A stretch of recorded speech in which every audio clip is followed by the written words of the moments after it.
tienen el título, esta sesión, tiene el título de Prácticas de represión y disciplinamiento.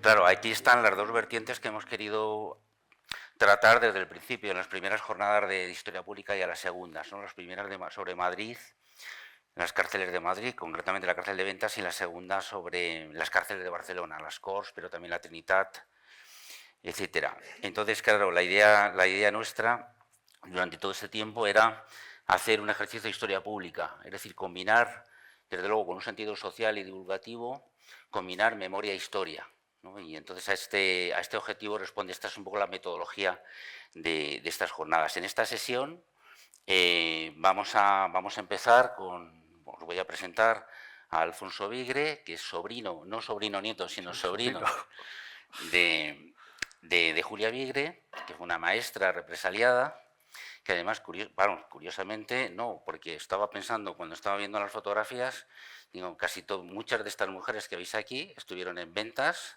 en las Corts y en Segovia. Sí. Entonces, que casi estamos, conforme vamos desarrollando esas rondas de historia pública sobre las cárceles franquistas de mujeres, casi vamos siguiéndoles la pista a muchas de ellas, ¿no? Porque lo mismo se podría decir de Soledad Real, que tenemos ahí detrás, ¿no? También estuvo en las 3 cárceles, ¿no? Entonces, empezaremos hablando de Julia Vigre, maestra, luego explicaremos un poco también, creo que esta mañana también en la visita se ha contado, es decir, la especial represión que sufrieron los maestros y las maestras, luego hablaremos de ella. Y claro, esto tiene que ver con la represión política, ¿no? Lo que comentaba antes de la pista de la represión política. Pero otro aspecto muy importante que hemos intentado resaltar en estas jornadas es intentar visibilizar y poner de relevancia la prisión común, es decir, de la que no se ha hablado tanto. Y concretamente, luego pasaré la palabra en la parte segunda de esta sesión a Laura Bolaños, que nos hablará precisamente de esa fase de Segovia, de esta prisión de Segovia, prisión central, prisión conocida, digamos, por su represión de las presas políticas, pero de esa otra fase, mucho más desconocida, que es la fase de los reformatorios, la fase de los procesos de corrección, moralización, la fase del encarcelamiento de prostitutas clandestinas, es decir, digamos, toda una serie de aspectos de fenómenos históricos que no han sido tratados. Por último, también lo que queremos hacer aquí es combinar, como decía antes, memoria e historia. Entonces, ese es el sentido de que a continuación de esta sesión vaya a participar Laura Bolaños, con los estudios que tiene sobre las prisiones de mujeres caídas, como fue esta misma de aquí, ¿no?, en la que estamos, pero no solamente, digamos, esas jóvenes investigadoras, esos esos avances en la investigación histórica, sino también los testimonios de familiares que nos hablen un poco de aquellas situaciones, ¿no? Bueno, Julia Vigre, acabamos precisamente, y lo ha hecho precisamente Laura, de incluir una entrada biográfica en la página que tenemos de carceldeventas.org. Hace 2 años aprovechamos la ronda precisamente de la primera jornada de historia pública para hablar de Justa Freire, que seguramente ya muchos de vosotros la conoceréis, esa figura. Justa Freire también era una maestra, ¿no? Ahora vamos a hablar de Julia Vigre, ¿no? Vamos a indagar, ¿no?, quién era y precisamente al lado de su sobrino, de Alfonso. Pues no sé, pues empezamos, si os parece, en formato conversatorio. Y sí, bueno, yo conocí a Alfonso de casualidad, sí, hace unos años, antes de la pandemia, cuando estábamos presentando una exposición sobre la cárcel de Ventas. Sí. Y eso es muy interesante también, cómo los itinerarios se van cruzando. Sí, mi tía, como ya sabes, estuvo, es que yo creo que en todas las cárceles estuvo en 4 cárceles, entonces claro, este periplo que comentar. Claro, porque precisamente Julia estuvo en Ventas en los años 39 y 40, luego estuvo también en Ávila, en Amorebieta y luego en Segovia. Y al final en Segovia. Julia era socialista, ¿no? Vuestra familia era socialista, y nos puedes empezar un poco a hablar de eso, sí, ¿no? Sí, ¿te vamos, mi tía nace en 1916 y con 16 años ya está en las Juventudes Socialistas, porque mi abuelo también era socialista. Y bueno, pues nosotros hemos sido siempre socialistas, yo creo que de familia, ¿no? Y entonces la guerra civil la pilla con 20 años, entonces ella había ya empezado a hacer los estudios de magisterio, porque ahora me referí un poco a su vocación y en esas pues le pilló la guerra, entonces hizo los cursillos del 36, entonces ella empezó a ejercer de maestra aquí en Madrid, fue justo cuando empezó la guerra civil. Entonces, bueno, pues por su militancia política, pues acabó con ciertas responsabilidades en el Comité de Abastos y claro, cuando acabó la guerra civil, pues la acogieron la acogieron en Alicante, intentando huir, consiguió escapar, ya la estaban esperando aquí en Madrid, en su casa, entonces ya fue cuando hizo su primer, como digo yo, periplo carcelario en Ventas y estuvo en el penal de Ávila.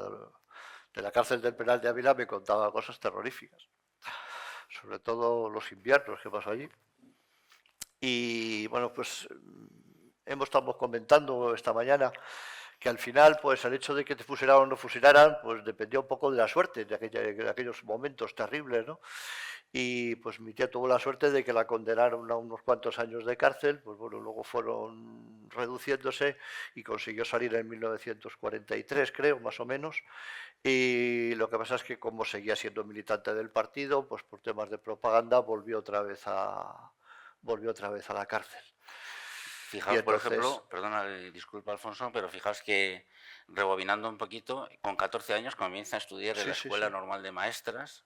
Es una vida dedicada a la enseñanza. Luego Isabel, la compañera de Alfonso, nos va a leer un poema a propósito de ello, ¿no? Para cerrar un poquito esta parte de la sesión, ¿no? Al final, en 1934 se graduó en la Escuela Normal de Magisterio Primario de Madrid, ya con el nuevo plan de las cursillistas, ¿no? Y de los cursillistas, ¿no?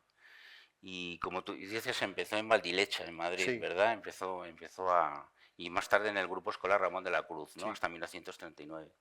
Y bueno, lo que hemos recogido también a partir de... Tenéis ahí en la parada de libros siempre las jornadas de historia pública, intentamos acompañarlas siempre de una muestra de libros, porque es muy importante, son libros a lo mejor que ya no están bueno, no están agotados muchos de ellos, pero están en saldos de edición, etcétera, y no son fácilmente accesibles.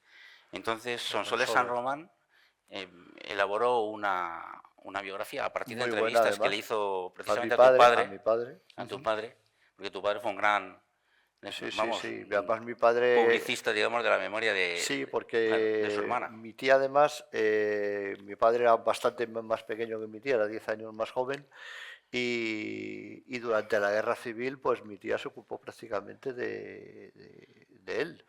Y de hecho, mi padre estuvo en las colonias en Cataluña, esos niños, ¿te acuerdas que fueron evacuados a Gerona, a Barcelona, algunos a Rusia incluso? Y cuando ya vinieron otra vez a Madrid, mi tía fue a por él, fue una serie de peripecias familiares.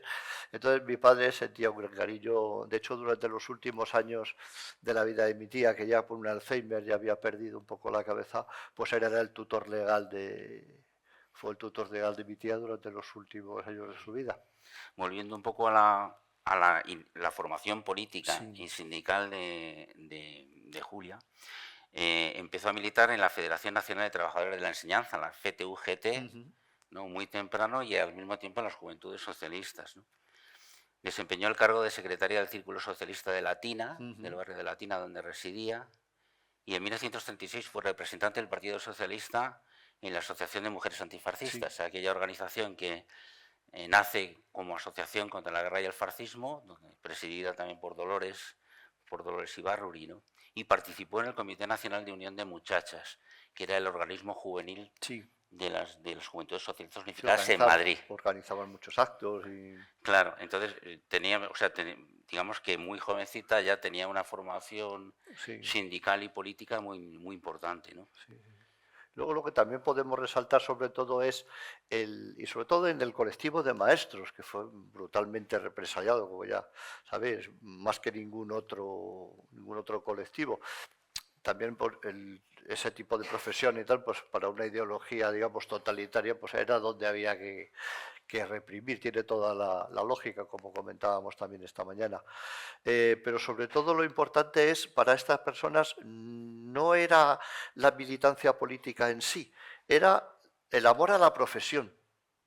Y de ahí yo creo que venía un poco esa militancia, porque claro, hay que tener en cuenta dónde estábamos en aquel momento. O sea, la labor que tuvo que hacer la República por la educación, por el atraso que traíamos, los índices de analfabetismo, y esta gente estaba realmente comprometida con esa profesión. Y eso fue lo que les llevó un poco a la militancia y a decir, bueno, esto hay que remediarlo de alguna manera, ¿no? Y claro, pues fue lo que luego le- les, les perjudicó a la hora de ser represaliados. Pero claro, en ese momento, sobre todo era un colectivo de personas que lo primero que puso por delante era la dignidad.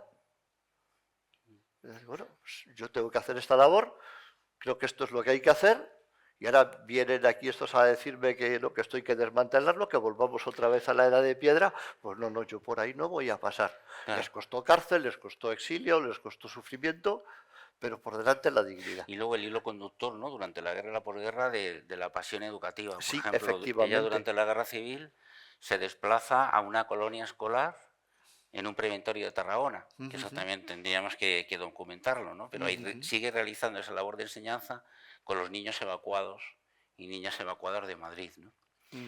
En 1938 regresa a Madrid y cuando estamos en marzo del 39 ya intenta salir a la desesperada. Fijaos que el 28 de marzo del 39 ya en Madrid, bueno, las fuerzas quinta colunistas ya están tomando todos los aparatos administrativos, ella intenta ir y ya al campo de los almendros. Ya sabéis que al final se dirige a Alicante, no puede embarcar y es Sí, sí, recluida en sí. un campo de concentración donde llegó a haber hasta 15.000 personas, ¿no? De Sí, hombres y sí, sí. mujeres, que es el Los campo de los metieron en un almendros. tren y en ese viaje fue cuando se consiguió escapar, pero en Madrid la estaban esperando. En un viaje en tren, en un vagón de ganado, de estos que hemos visto muchas veces en las películas del nazismo, etcétera, bueno, pues lo mismo, pero en el caso español y al final es detenida, ¿no? Sí, es detenida, consigue, ya digo, consigue escapar, pero es detenida en Madrid. Y bueno, pues ahí comienza ese periplo carcelario, como hemos comentado antes. Y volviendo al tema del amor y la pasión por la enseñanza, pues bueno, cuando ya al final termina su época carcelaria en el año 47, pues sigue represaliada. Entonces no se la reconoce, como a muchos otros maestros, no se les reconoce el título que ya habían conseguido, entonces no pueden ejercer.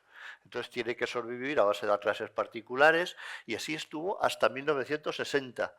Y en esos 13 años, o sea, estuvo dedicada en cuerpo y alma, bueno, aparte de sobrevivir, dando clases y tal, a pelear para que le reconocieran el título.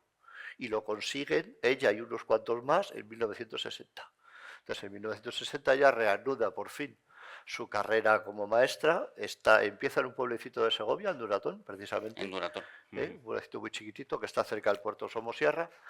Y de ahí pasa a un pueblo de Guadalajara, que se llama Cifuentes, un pueblo ya más importante, hasta que por fin consigue el traslado al Alcorcón, de donde se jubila siendo directora del colegio, lo cual demuestra pues, el compromiso con la profesión, ¿no? Eso, claro, pues que, entonces, incluso, de hecho, durante esta época, pues nunca dejó de lado sus convicciones políticas. O sea, ya pues en esta época sobre todo, que yo ya empezaba a tener una edad un poco más tal, y hablaba mucho con ella, y era mi madrina también, aparte de ser tía, pues bueno, tuve la ocasión de compartir pues eso, muchas... Aunque ella no era muy amiga de hablar directamente de estos temas, pero bueno, si la preguntaba, sí te contaba cosas. Y bueno, pues siempre hemos hablado, pero ella se jubiló de directora ya. Claro, hemos resaltado Del, también en el periplo carcelario, o sea, de ventas, estuvo también en en Ávila, Amorebieta. en Amorebieta, en Ávila, y ahí durante mucho tiempo, incluso desde la prisión de Alicante, que es cuando sale del campo de los almendros que la encierran en la prisión de Alicante y luego la trasladan a Madrid y ahí se escapa. Pero ahí, por ejemplo, ya conoce a María Lacrampe, que es otro Sí. personaje que quienes hemos estado investigando, bueno, cada vez se va sabiendo más, todavía no hay ninguna biografía sobre ella, pero es otro personaje fantástico, Sí, también no cabe socialista, duda. igual de socialista, digamos, como, como ella, pero al mismo tiempo, pero ella enfermera, ¿no? O sea, Sí, que era como una especie de dupla, ¿no? La, sí, la sí, sí, sí, enfermera y sí. la maestra socialista, Sí, ¿no? sí, organizaron, en la cárcel organizaron una escuela y una enfermería. O sea que tenía su propia organización dentro de la cárcel, Sí, sí. de Bueno, ayuda al resto de las presas. os cuento un poco que tenemos el libro de Sonsoles, está ahí, tenéis Hay un colectivo también, Wikiesfera, que lo presentamos, estuvo con nosotros y con nosotras en la primera ronda de Historia Pública. Es un colectivo de mujeres que suben biografías femeninas y tienen una labor de hormiguita todo el tiempo subiendo biografías, y hay una biografía también muy completa en la wiki precisamente de Julia, la podéis consultar ahí. Y bueno, poco a poco yo creo que vamos realizando Sí, esa labor, ¿no? También si entráis en la página web de ventas, veréis también fotografías, gracias precisamente a la familia a de mi padre Vigre, sobre todo, porque es el que a lo tu tenía. padre, que recopiló las fotografías. Hay fotografías muy interesantes, incluso de las festividades que hacían, de los festivales medio clandestinos que podían hacer en la prisión, Sí, otros consentidos, otros no. En ese sentido, supongo que a lo mejor Miguel Ángel después hablará de ello, porque yo, las mujeres que pude entrevistar, Manolita incluida, Josefina Amalia Villa, etcétera, todas hablaban maravillas de Julia Vigre y destacaban su vis cómica. No sé por qué razón, pero destacaban eso, de que se disfrazaba, en qué festividades se disfrazaba, etcétera, ¿no? Y eso también, claro, de alguna manera también el humor es lo que sí. sirve también para sobreponerse un poco a este horror. Pues si os parece, si vamos a cerrar ya, vamos a dar paso a Isabel, que nos lea un poema que dedicó precisamente a ella. Y bueno, esperamos que lo lea y luego ya. Y abrimos la siguiente sesión, pasamos a la siguiente sesión. Pues Isabel, pues adelante. Sí, puedes, como quieras, o con el micrófono. Sí, ahora te lo da Amelia. Sí. Enseñar fue su pasión, por ello su libertad se quebró. Con el cuerpo entre barrotes, lo que escribían era oro en lingotes. Burlaban la censura con las letras entre costuras. En los dobladillos salía de la cárcel la poesía. Tiempos de incertidumbre, miedo y podredumbre. Esa generación sufrió, resistió y avanzó con el alma y el cuerpo llenos de fisuras y el corazón lleno de costuras.